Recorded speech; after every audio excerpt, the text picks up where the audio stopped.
Jangan lupa donasi untuk keberlangsungan FAT TV ini. Insya Allah semua yang Anda donasikan Allah akan mengganti dengan lipat ganda, karena di sini Anda beramal jariah. Ayo bergabung dalam dakwah FAT TV. Semoga Allah berkahi. Assalamualaikum warahmatullahi wabarakatuh. Alhamdulillah wassalatu wassalamu ala Rasulillah wa ala alihi wa sahbihi mawala. Sahabatku rahimakumullah, teman-teman yang dimuliakan oleh Allah Subhanahu wa taala. Perjalanan iman adalah perjalanan yang berliku-liku. Kita harus banyak belajar dari kisah-kisah orang lain, bagaimana mereka menjaga iman dan bagaimana mereka setelah mendapatkan iman. Ada orang yang sejak lahir dia beriman, tapi karena tidak menjaga imannya, maka iman itu seperti pohon yang tidak disiram air, tidak diberi pupuk, sehingga tumbuhnya tidak tinggi dan bahkan dia tidak memberikan manfaat sama sekali. Bahkan keberadaannya membahayakan. Dia bukan malah menunjukkan bahwa dia beriman, tetapi malah dia mengajak orang untuk merusak imannya, dan bahkan dia memaksa orang lain supaya dia juga keluar dari imannya. Ada orang yang menjadikan pohon imannya itu dibiarkan mati sehingga tidak berbekas sama sekali dalam dirinya. Akibatnya dia murtad, keluar dari imannya. Yang ketiga, ada orang yang baru mendapatkan iman, tetapi dia langsung menjaga pohon ini, menyiram pohon ini sampai tumbuh tinggi menjulang. Inilah yang kata Allah Subhanahu wa taala, kasyajaratin thayyibah asluha sabitu wa far'uha fis sama' tu'ti ukulaha kulla hinin bi'izni rabbiha. Seperti pohon yang tumbuh dengan baik,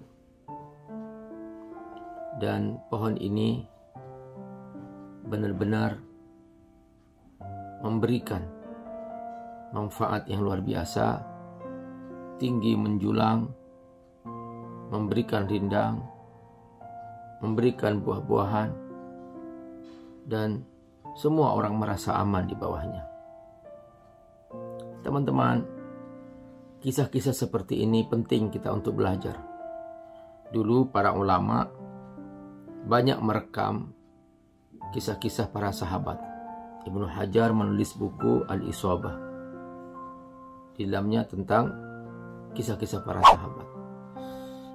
Seorang Syekh Al-Kandahlawi menulis buku tentang Hayatus Sahabah. Di dalamnya juga kisah-kisah hidupnya para sahabat. Dan Imam Az-Zahabi menulis Siyar A'lamun Nubala, perjalanan para tokoh terdahulu. Di dalamnya ada kisah-kisah para sahabat.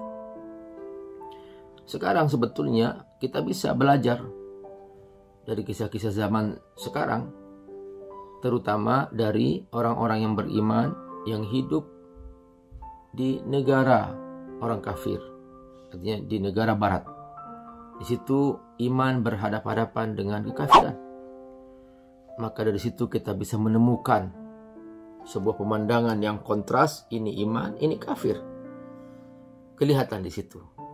Nah, kali ini kita akan mendengarkan kisah seorang sahabat kita. Dia hidup di zaman sekarang, dari seorang imam yang Abi Amir pernah belajar bersama beliau waktu kuliah, waktu itu di International Islamic University di Islamabad. Jadi beliau kakak kelas Abi Amir, beliau menjadi imam di New York, yaitu Imam Syamsi Ali.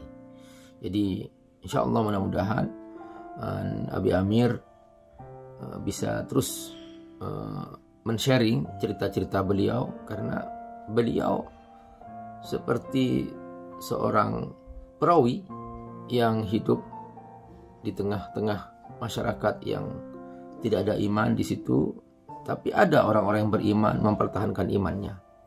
Maka kisah-kisah beliau seperti kisah tentang sahabat zaman sekarang ya, yang luar biasa pelajaran di dalamnya. Sekalipun cerita-cerita itu menceritakan tentang kondisi zaman sekarang, namun keimanannya, getaran imannya seperti para sahabat zaman dahulu. Ya tentu ya, sekalipun levelnya berbeda, namun pelajarannya adalah sama. Fa'tabiru ya ulil absar. Silahkan wahai orang yang cerdas, kalian mengambil pelajaran. Kali ini kita akan mendengar dari Imam Syamsi Ali, yaitu kisah tentang seorang Franklin. Bagaimana kisah imannya? Silahkan ikuti. Assalamualaikum warahmatullahi wabarakatuh. Salam sehat, salam olahraga dari kota New York. Di tengah musim dingin yang cukup menggigit pagi ini, 5 derajat di bawah zero atau di bawah 0 Celcius. Saya sempatkan lari pagi dan juga stretching di luar rumah biar agak segar. Saya ingin menyampaikan cerita singkat ya tentang teman kita Franklin.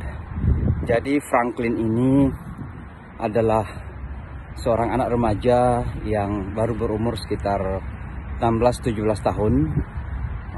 Dan ketika itu alhamdulillah dia tiba-tiba saja melihat berita di televisi tentang seseorang yang menurut berita akan meledakkan Times Square, kota New York. Kebetulan orang ini keturunan Pakistan, meninggalkan mobil truk, dan menurut polisi di dalam mobil itu ada bahan-bahan peledak. Itu berita yang kita dengarkan, yang hingga hari ini pun belum kita lihat hitam di atas putih. Maka Franklin ini kemudian melihat berita itu, dan diam-diam rupanya Franklin yang anak remaja ini belajar tentang Islam dari internet. Ya. Singkat cerita, alhamdulillah ternyata Franklin menemukan beberapa website yang jujur. Ya, karena begitu banyak website yang tidak jujur tentang agama Islam. Maka Franklin kemudian tertarik untuk mendalami lagi, lalu dia memberi Al-Quran, membaca beberapa bagian dari Al-Quran, terjemahan tentunya, dan pada akhirnya dia mencari tahu bagaimana menjadi seorang Muslim. Ya, ketika itu belum bertemu dengan siapa-siapa dari kalangan orang Islam, maka dia pun bersyahadat dengan sendirinya karena dia sudah tahu bagaimana menjadi seorang Muslim. Lalu pada beberapa hari kemudian datanglah ke masjid dan bergabung di kelas saya dan menyatakan bahwa dia adalah seorang Muslim. Saya terkejut karena dia adalah seorang remaja yang belum pernah saya lihat, orang putih lagi, dan belum pernah ke masjid, tiba-tiba datang dengan memakai songkok dan menyatakan bahwa dia Muslim.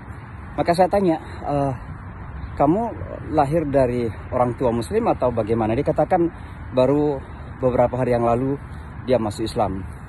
Lalu saya tanya, masuk Islamnya dengan siapa? Dia mengatakan, ya saya sendiri yang bersyahadat di kamar, menurutnya gitu. Karena dia rupanya membaca bahwa untuk menjadi seorang Muslim hanya dengan mendeklarasikan asyhadu an la ilaha illallah wa asyhadu anna Muhammadar Rasulullah. Saya persingkat cerita, alhamdulillah Franklin ini kemudian saya tuntun lagi mengucapkan syahadat secara benar, disaksikan oleh beberapa teman, dan kemudian Franklin ikut belajar di kelas kita dengan sungguh-sungguh. Dan pada akhirnya apa yang terjadi? Karena dia aktif di media sosial, akhirnya setiap malam itu dia tidur sangat telat. Untuk apa? Untuk berkomunikasi dengan teman-temannya dari kalangan pelajar ya, melalui sosial media atau media sosial. Alhamdulillah saya ingin menyampaikan berita gembira bahwa hanya beberapa hari yang lalu lagi ada 2 atau 3 orang ya yang sempat diislamkan oleh Franklin. Artinya apa? Bahwa inilah semangat anak muda yang menerima Islam, bagaikan Ali radhiyallahu anhu karramallahu wajhah. Dia menjadi pelaku dakwah di garda terdepan, mempergunakan media sosial, mempergunakan fasilitas yang Allah berikan kepada kita. Maka benar sekali ketika Allah mengatakan dalam Al-Quran, yuriduna liyutfi'u nurallahi biafwahihim mereka terkadang justru mempergunakan media sosial ini atau mainstream media untuk menghentikan cahaya Allah. Wallahu mutimmu nurihi, tapi justru Allah itu penyempurna bagi cahayanya. Walau karihal kafirun, walaupun banyak yang tidak senang, mereka yang ingkar tidak senang, bahkan benci, tapi justru Allah kemudian memberikan petunjuk kepada anak muda seperti Franklin dan justru mempergunakan media sosial sebagai jalan dakwah.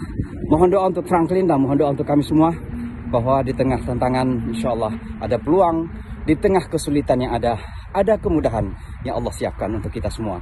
Wassalamualaikum warahmatullahi wabarakatuh. Teman-teman sudah mendengarkan bagaimana Franklin begitu masuk Islam, dia langsung berdakwah. Masya Allah, dan dari tangannya melalui sosial media beberapa temannya masuk Islam. Artinya apa teman-teman? Bahwa tugas berdakwah itu jangan menunggu jadi ustadz. Karena masing-masing kita diberi oleh Allah potensi untuk mengajak. Dakwah itu bukan taklim. Kalau taklim kita harus berilmu, dari kata alimah, yang alamu.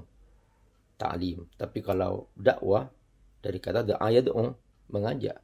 Nah, mengajak ini teman-teman sesuai dengan kemampuan kita melalui sosial media, jaringan, komunitas, itu bisa juga.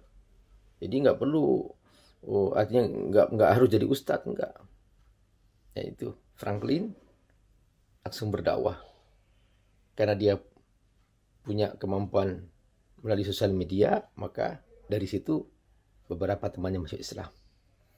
Mengingatkan kisah Khalifah Umar bin Khattab radhiyallahu anhu, begitu dia masuk Islam di hari yang sama, langsung dia berdakwah.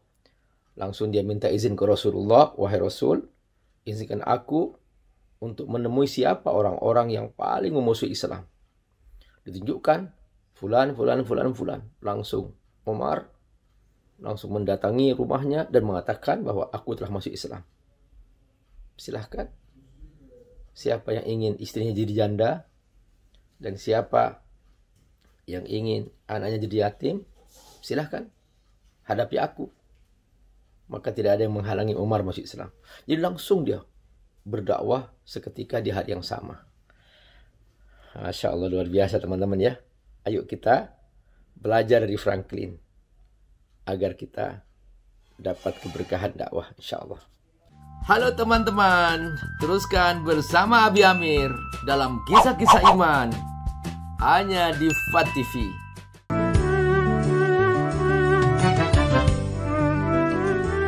Abi sebagai pengasuh pondok pesantren Fadlul Tafsir FAT Institute mengucapkan terima kasih kepada seluruh donatur yang telah membangun semangat kami dengan donasinya, sehingga apa yang telah Anda sumbangkan, semua itu sudah kami salurkan amanah itu. Tuh lihat, ini sudah menjadi pondok-pondok pesantren yang kita saksikan ini. Nah, ini sudah ada. Alhamdulillah, adalah berkah dari sumbangan Bapak dan Ibu. Sebentar lagi Abi Amir akan mulai pembangunan masjid. Mudah-mudahan dengan adanya masjid ini, maka tempat bagi para santri untuk belajar menghafal Quran mereka semakin leluasa, karena selama ini mereka tidur belajar di tempat yang sama, sholat di tempat yang sama. Mudah-mudahan semua yang Bapak Ibu infakkan, wakafkan untuk santri ini, hanya Allah yang bisa membalas kebaikannya.